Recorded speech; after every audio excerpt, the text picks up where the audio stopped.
வணக்கம். மாலை முரசு செய்திகளை விரிவாக பார்ப்பதற்கு முன்பாக முதல் தலைப்புச் செய்திகளை பார்க்கலாம். மறைந்த காங்கிரஸ் எம்எல்ஏ EVKS இளங்கோவன் உடலுக்கு முதலமைச்சர் மு.க. ஸ்டாலின் நேரில் அஞ்சலி. குடும்பத்தினரை நேரில் சந்தித்து ஆறுதல்.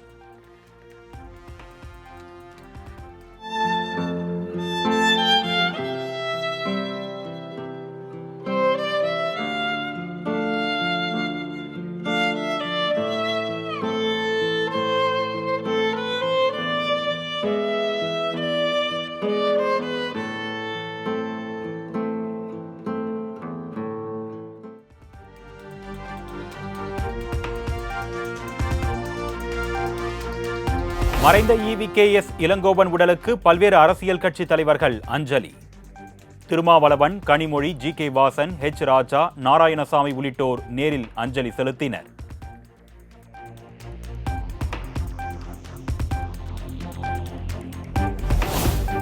(2026) தேர்தல் குடும்ப ஆட்சிக்கும் வாரிசு அரசியலுக்கும் முற்றுப்புள்ளி வைக்கும் தேர்தலாக அமையும். அதிமுக பொதுக்குழு கூட்டத்தில் எடப்பாடி பழனிசாமி சூளுரை.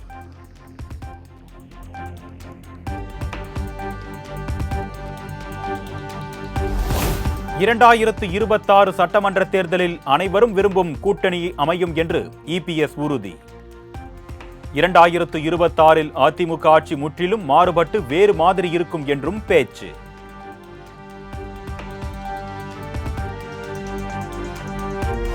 பொய்யான வாக்குறுதிகளை அளித்து மக்களை ஏமாற்றி ஆட்சிக்கு வந்தது திமுக. திமுக விளம்பரம் மட்டுமே செய்து வருவதாக அதிமுக பொதுக்குழு கூட்டத்தில் எடப்பாடி பழனிசாமி விமர்சனம். இந்தியாவில் எந்த அரசியல் கட்சியுமே இப்படி பச்சை பொய் சொல்லி மக்களை ஏமாற்றிய கட்சி எதுவுமே இல்லை. அது திமுக தான் மக்களை ஏமாற்றி இன்றைக்கு கொல்லைப்புறத்தின் வழியாக ஆட்சிக்கு வந்திருக்கின்றாங்க.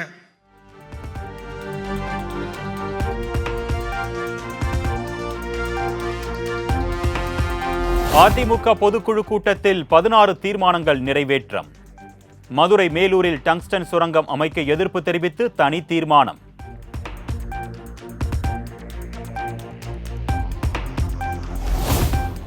பட்டியலின மக்களின் உரிமைகளை காக்க தவறிய திமுக அரசுக்கு அதிமுக கண்டனம்.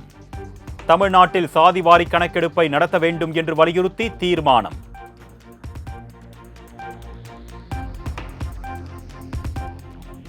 உரிமைகளை காப்பாற்றவும் பாதுகாக்கவும் தவறிய விடியா திமுக அரசுக்கு கண்டனம்.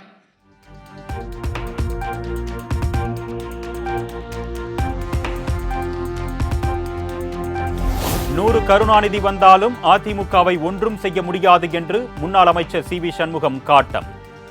அதிமுகவில் எங்கே இருக்கிறது கருத்து வேறுபாடு, எங்கே இருக்கிறது சலசலப்பு என்றும் ஆவேசம்.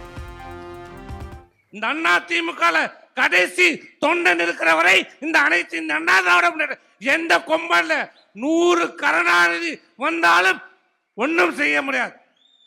அதனால்தான் இந்த தொண்டனுடைய மனதை சோர்வடைய வைக்க வேண்டும் என்பதற்காக பல்வேறு தவறு.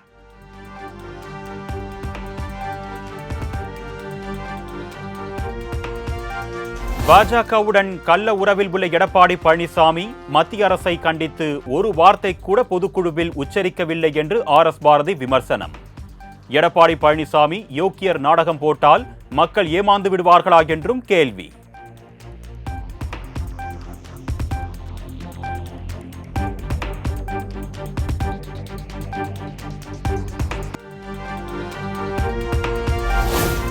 அதிக வரி செலுத்தும் கோவையின் சுகாதார கட்டமைப்பை மேம்படுத்த வேண்டும்.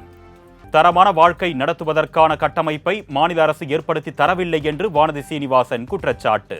அப்படின்னு சொல்லி கொடுக்குறாங்க. அதனால அடிப்படை கட்டமைப்பு வசதிகள் ரோடுக்கு இதே மாதிரி தான் 200 கோடி ரூபாய் வந்து முதல்ல கொடுக்குறோம் நாங்கள்.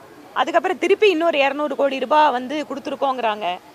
ஆனால் எங்கேயுமே ரோடுகள் வந்து சரியா இல்லை. நீங்கள் எல்லாருமே பார்க்குறீங்க, இன்னைக்கு ரோடுகள் வந்து படுமோசமாக இருக்குது. அதிலும் கொஞ்சம் சிட்டியை வேணால் கொஞ்சம் பரவாயில்லன்னு இருக்கிறோம். கொஞ்சம் பக்கத்தில் போயிட்டோம்னா எல்லா ரோடுகளும்.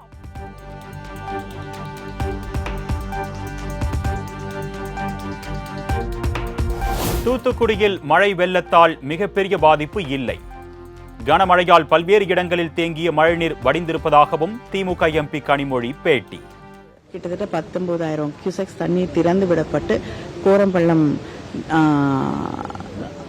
டேங்க் வந்து உடையாமல் பாதுகாக்கப்பட்டு மக்கள் எந்த பாதிப்பும் இல்லாமல் பாதுகாக்கப்பட்டிருக்கிறார்கள்.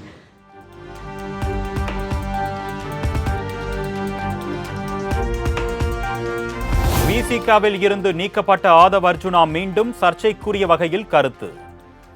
வேறொரு அஜெண்டாவுடன் ஆதவ் செயல்படுவதாக திருமாவளவன் கண்டனம். இடைநீக்கம் செய்யப்பட்டிருக்கிற சூழலில் இது போன்ற மறுபடியும் கான்ட்ரவர்ஷியலான கருத்தை சொல்லுவது என்பதே தவறு. அப்படி சொல்லக்கூடாது. அவர் மறுபடியும் இந்த கட்சியில் தொடர்ந்து இயங்கணும் அப்படின்னு அவர் நினைச்சிருந்தாருன்னா 6 மாதத்துக்கு அவர் அமைதியாக இருந்திருப்பார். ஆனால் மறுபடியும் அவர் வந்து முரண்பாடான கருத்துக்களை சொல்லுவது ஏதோ ஒரு செயல் திட்டம்.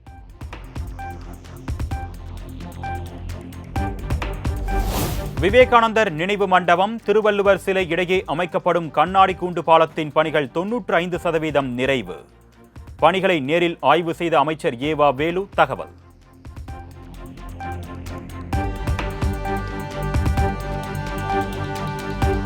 நீர்நிலைகளில் வீடு கட்டினால் தண்ணீர் எங்கு செல்லும் என்று தமிழ்நாடு அரசுக்கு சீமான் கேள்வி. நீர்நிலைகளை அரசு பாதுகாக்க தவறிவிட்டதாகவும் குற்றச்சாட்டு. எப்படி மக்கள் ஆக்கிரமிப்புன்னு இடிக்கிற நீ ஆக்கிரமிக்கும் போது என்ன பண்ணிக்கிட்டு இருந்த? கோமாலப்படுத்திருந்தியா என்ன பண்ண? அவனுக்கு பிளாட் போட்டு வித்தது யாரு? அவனுக்கு வீடு கட்ட அனுமதிச்சது யாரு? குடும்ப அட்டை கொடுத்தது யாரு? ஓட்டு உரிமை கொடுத்தது யாரு?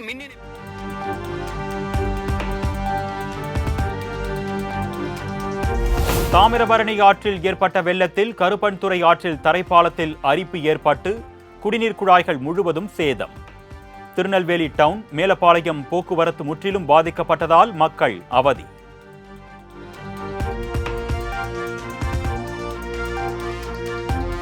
தஞ்சை மாவட்டம் திருவையாறில் 100கணக்கான ஏக்கர் நெற்பயிர்கள் நீரில் மூழ்கி சேதம். வாய்க்கால்கள் முறையாக தூர்வாராமல் இருந்ததே இதற்கு காரணம் என்று விவசாயிகள் குற்றச்சாட்டு.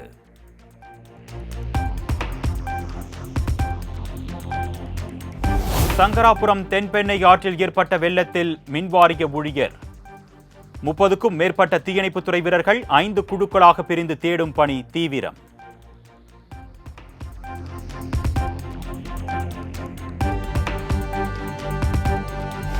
திருப்பத்தூர் அருகே சுமார் 350 ஏக்கர் பரப்பளவு கொண்ட கலுங்குப்பட்டி ஏரி கண்மாய் நிரம்பியது. கலிங்கலில் இருந்து சுமார் 10 அடி உயரத்திற்கு அருவி போல் ஆர்ப்பரித்து வெளியேறும் மழை நீர்.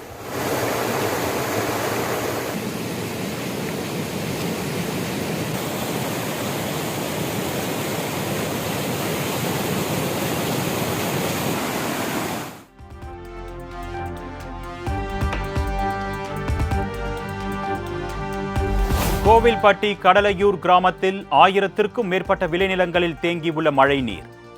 பயிர்களின் வேர்கள் அழுகி அழியும் அபாயம், விவசாயிகள் வேதனை.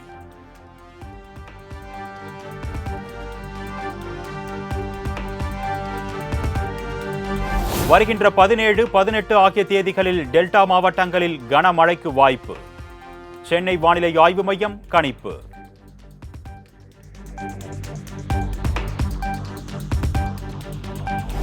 தமிழ்நாடு புதுச்சேரியில் இன்றும் நாளையும் மிதமான மழைக்கு வாய்ப்பு. சென்னை வானிலை ஆய்வு மையம் கணிப்பு.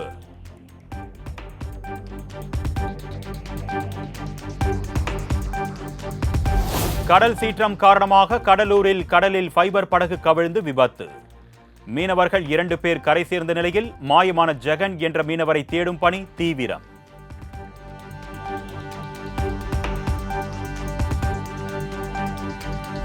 கஜகஸ்தான் நாட்டைச் சேர்ந்த பெண்ணை மணந்த தமிழ்நாட்டு இளைஞர். பெண்ணாளத்தில் நடைபெற்ற கம்யூனிஸ்ட் கட்சி மாநாட்டு மேடையில் சுயமரியாதை திருமணம்.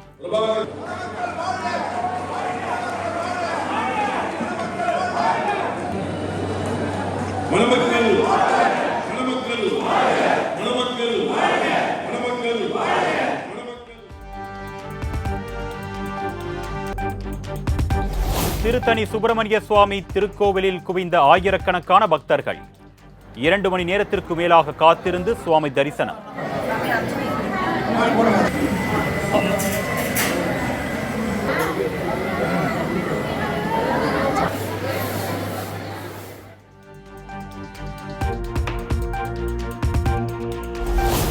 நன்னிலம் அருகே உள்ள ஸ்ரீவாஞ்சியம் வாஞ்சிநாத சுவாமி திருக்கோவிலில் கார்த்திகை கடை ஞாயிறு வைபவம். 5000த்திற்கும் மேற்பட்ட பொதுமக்கள் கலந்து கொண்டு புனித நீராடி சுவாமி தரிசனம்.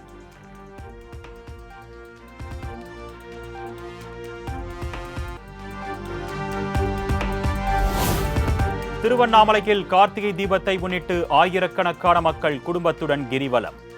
வழிநெடுகிலும் சுவாமிக்கு மாலை அணிவித்து தேங்காய் உடைத்து பக்தர்கள் சுவாமி தரிசனம்.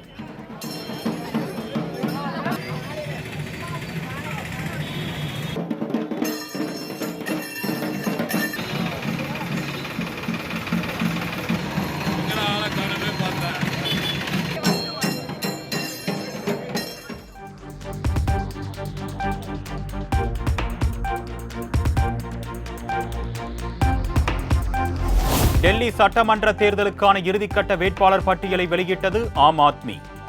புதுடெல்லி தொகுதியில் அரவிந்த் கெஜ்ரிவால் மீண்டும் போட்டி.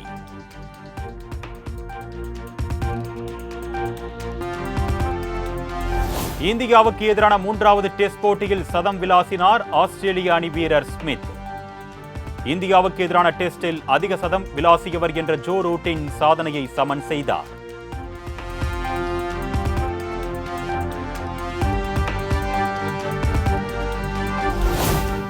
இளையராஜாவின் பயோபிக் படத்திற்கான படப்பிடிப்பு அடுத்த ஆண்டு தொடக்கம். படம் கைவிடப்படுவதாக வெளியான தகவலுக்கு திரைப்பட தயாரிப்பாளர்கள் தரப்பு மறுப்பு.